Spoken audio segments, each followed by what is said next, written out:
আসসালামু আলাইকুম। ক্ষুদ্র খামারের পক্ষ থেকে আপনাদের সবাইকে জানাচ্ছি আন্তরিক অভিনন্দন, শুভেচ্ছা এবং সাদর সম্ভাষণ। ক্ষুদ্র খামারের আজকের আয়োজনে আমরা এসেছি দুধগ্রাম নামে একটা এলাকায়, যেটা শেরপুর সদর থানায় অবস্থিত। আর এই এলাকাতে প্রত্যেকটা বাড়িতেই ছোট ছোট আকারে ডেয়ারি ফার্ম গড়ে উঠেছে। কোনো বাড়িতে 5টা গরু, কোনো বাড়িতে 10টা গরু, কোনো বাড়িতে 2টা গরু। আজকে আমরা যার খামারটা ভিজিট করবো মূলত সেটা হচ্ছে আলহাজ মোহাম্মদ আলী ভাইয়ের খামারে। আলহাজ মোহাম্মদ আলী ভাই এখানে মোটামুটি 5-6টা গাভী নিয়ে একটি ছোটখাটো ডেয়ারি ফার্ম তৈরি করেছেন, এবং তার এই ডেয়ারি ফার্মের বয়স কতদিন, কিভাবে উনি শুরু করলেন এবং তার প্ল্যানিংটা নিয়ে আজকে মূলত তার সাথে কথা বলবো। তো আসসালামু আলাইকুম ভাই। ওয়ালাইকুম আসসালাম। কেমন আছেন? আলহামদুলিল্লাহ। মোহাম্মদ আলী ভাই, আপনার এখানে টোটাল এখন কয়টা গাভী আছে? এখানে গাভী আছে 6টা। 6টা গাভী। আপনি এর আগে মানে কতদিন আগে থেকে গাভী লালন পালন করেন? আচ্ছা, 2000 সাল থেকে। 2000 সাল থেকে, মানে 19 বছর আপনি এই গাভী লালন পালন করতেছেন। 19 বছর। প্রথম থেকে কি এই উন্নত জাতের গাভী লালন পালন করেন? এটা সর্বপ্রথম আর কি ছোট থেকেই শুরু। আচ্ছা, মানে দুইটা গাভী থেকে শুরু। 2টা গাভী কি দেশি গাভী ছিল? না, ওটা ক্রসই ছিল, তো এই জাতের গাভী না, অন্য জাতের গাভী। আচ্ছা, ওখান থেকে আস্তে আস্তে শুরু। ওগুলো কয় কেজি করে দুধ দিত? এগুলা 5 থেকে 6 কেজি 7 কেজি। 5-6 কেজি 7 কেজি করে দুধ দিত। তারপরে ওইখান থেকে আস্তে আস্তে শুরু হওয়ার পরে ওখান থেকে আস্তে আস্তে শুরু করে কেমনে কেমনে জাত বৃদ্ধি শুরু হইলো। যে বেশি উন্নত জাতের গরু বা বড় বড় গাভী কই পাওয়া যায়, এরকম হয়তো বাচ্চা কিনছি, কেউ গাভী কিনছি। গাভী কিনতে কিনতে আস্তে আস্তে এই পর্যায়ে। কোন কোন এলাকা থেকে আপনি এই পর্যন্ত গাভী কিনছেন? মানে বিশেষ করে টাউনের আছে কিছু, আর কিছু ইয়ার আছে যমুনাপাড়ের। যমুনার ওই পারে, মানে সিরাজগঞ্জ, পাবনা, ওইসব অঞ্চল থেকে গরু কিনছেন। এখন আপনার খামারে প্রতিদিন কয় কেজি দুধ উৎপাদন হয়? এখন বর্তমানে আছে 60 লিটার। 60 কেজি দুধ আপনি উৎপাদন করছেন কয়টা গাভী থেকে? এটা তো মানে সবগুলো তো দুধ দিচ্ছে না? গাভী 2টা, আর এই যে মানে কমে গেছে বাচ্চা, মানে এখন ড্রাই পিরিয়ডে আছে আর কি, দুধ বন্ধ। আর মূলত এখন 2টা গাভী দুধ দিচ্ছে। 2টা গাভী দুধ দিচ্ছে কত কেজি? 2টা গাভী, ওইটার দুধ হচ্ছে 25টা। আচ্ছা, তারপরটা? আর এটা আজ 3-4 দিন ধরে বাচ্চা দিছে, আর ওটার 20টা 22টা। আচ্ছা, ওইটার 25, এটার 22, আর এটা আছে 3-4 দিন বাচ্চা দিছে, এখনো দুধ পুরোপুরি নামে নাই। 25টার মতো আর কি। এটাও 25টার মতো। আর এগুলা হচ্ছে এখন মানে গাভীন অবস্থায় আছে। তিনটাই গাভী। এটা আচ্ছা, এই ছোট জাতের এই মানে বকনাটা মানে কিসের, আমাকে একটু খুলে বলেন। এটা কি কিনে আনছেন নাকি আপনার পালে? এই তার মা, এটা তো তার পাশেটাই তার মা। আচ্ছা, এই কি অবস্থা, এখন কত মাস বয়স? এটা 11 মাস বয়স। 11 মাস বয়স। 14 মাসে সাধারণত হিটে আসে না, হিট তো 2বার আসছে। 2বার হিটে চলে আসছে 11 মাসেই। ওই যে জেম হাসানের একটা গাভী বাচ্চা দিছে। আচ্ছা, তো মানে বাচ্চার বয়সই 22 মাস, আবার সে বাচ্চা দিছে 22 মাস বয়সেই বাচ্চা দিছে।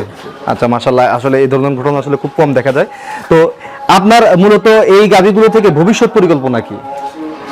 ভবিষ্যৎ পরিকল্পনা কি হতে পারে, মানে আস্তে আস্তে পারে, মানে এটা কি বাড়াবেন, মানে অনেক বড় একটা বিশাল আকারে চলে যাবেন, এই ধরনের কোনো ইচ্ছা আছে? বা দুধ থেকে বাই প্রোডাক্ট করা, মিষ্টি উৎপাদন করা বা দই উৎপাদন করা, ওইদিকে যাওয়ার কোনো ইচ্ছা আছে কিনা? ওদিকে যাওয়ার, আমাকে ওদিকে যাওয়া। দুধের দাম কেমন পান? দুধের দাম কম। দুধের দাম আমরা 40 টাকা, 35 টাকাও দাম দেয়, 30 টাকাও দাম দেয়, আবার 50 টাকাও দাম দেয়, 60 টাকাও দাম দেয়। মানে এক এক সময় এক এক রেট থাকে। আচ্ছা, আপনার যে গরুটা 26 কেজি দুধ দিতেছে, একে আপনি প্রতিদিন কয় টাকা খাওয়ান? তো হিসাব নাই, প্রায় 200 টাকার মতো দেয়। 200 টাকার মতো খাওয়ান। ওকে দানাদার খাবার মানে কি কি খাওয়ান? দানাদার খাবার আমাদের নিতে সিল্কি কুড়া খায়, আমি ভুসি দেই না। আর ওই ফিট খাবার খায়।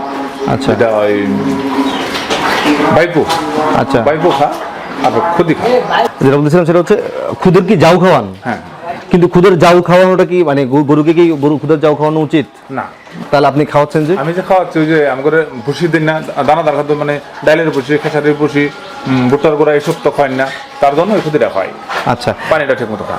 এই যে খুদের জাউটা খাওয়াচ্ছেন, এটার জন্য নাকি গরুর প্রজনন ক্ষমতা অনেকটা কমে যায়। তারপরে জানার পরে যে আমরা খাওয়াইতেছি, আমরা তো মানে আসলে গরিব মানুষ, ওই ধরনের। এই যে কচুরি ফেনা খাওয়াচ্ছেন গরুকে, এটা কি গরুর খাদ্য কচুরি ফেনা? না, তা না, কিন্তু এটা আমাদের দেশে আছে, এটা আমাদের ডোবা জায়গা, আমাদের অন্য কোনো ঘাস চাষ হয় না। আচ্ছা, আপনার কি কোনো ঘাসের বাগান নাই? আমাদের সবই ডোবা জায়গা, কোনো টান জায়গা নাই। আচ্ছা, ওই যে মাচানে এই নিচে তো ভিটা, এটা এই পূর্বকালীন ভিটা আছে, ওর মধ্যে কিছু গাছ আর কি। আচ্ছা, আপনি তাহলে শুধুমাত্র কচুরি পানা, কলমিলতা, এগুলা খড় আর হচ্ছে দানাদার খাবারের উপরে ডিপেন্ড করে খামার পরিচালনা করেন। তার মধ্যে আল্লাহর রহমতে আপনার খামারে 26 কেজি দুধ দিচ্ছে একটা গাভী, 22 কেজি দুধ দিচ্ছে একটা গাভী, আরেকটা গাভী থেকে এরকমই দুধ আশা করতেছেন। 20টার উপরে, সবগুলোই 20টার উপরে মূলত। এই গাভীগুলোর দাম কেমন হতে পারে? যে গাভীটা 26 কেজি দুধ দিচ্ছে, এই গাভীটার দাম কেমন হবে? ওটা গতকাল 3 লক্ষ টাকা পেয়েছি, 3 লক্ষ 10,000 টাকা। আপনি গাভী বিক্রি করেন? হ্যাঁ, মাঝে মাঝে মানে আমার ওই যে এই গাভীটির উপরে আমার সংসার আল্লাহ চালাইতেছে। আচ্ছা আমি আচ্ছা সংসারের একটা ছেলে নটরডেম কলেজে পড়ে, আর একটা নবান্নে পড়ে, আর একটা রেহানা দিয়েছে পড়ে। এই খরচটা চালাবেন মানে দুধ উৎপাদন, আর মাঝে মাঝে 2 টাকা গাভী দুয়াইলে বিক্রি করে দিই, তাতে আমার কোনো ভাই খরচটা আল্লাহ হোক। আচ্ছা আচ্ছা, ঠিক আছে মোহাম্মদ আলী ভাই, আপনাকে অনেক ধন্যবাদ, অনেক ব্যস্ততার মধ্যে আমাদেরকে সময় দিয়েছেন। ক্ষুদ্র খামারি বন্ধুরা, মোহাম্মদ আলী ভাই এখানে যতগুলো গরু লালন পালন করতেছে, এগুলো মূলত জাত উন্নয়ন করতে করতে ওনারা এই পর্যন্ত আনছে। তার মধ্যে ওনার কোনো গাভী এখানে 20 কেজি নিচে দুধ দেয় না, তার মধ্যে 26 কেজি, সবগুলো 20 কেজির উপরে দুধ দেয়। তার মধ্যে 26 কেজি দুধের একটা গাভী আছে, যে গাভীটা আমরা আপনাদেরকে ক্যামেরায় দেখিয়েছি। তো ক্ষুদ্র খামারি বন্ধুরা, আজ এখানে বিদায় নিচ্ছি, দেখা হবে অন্য কোনো প্রতিবেদনে, অন্য কোনো খামারে। সে পর্যন্ত সবাই সুস্থ থাকুন, ভালো থাকুন, আল্লাহ হাফেজ।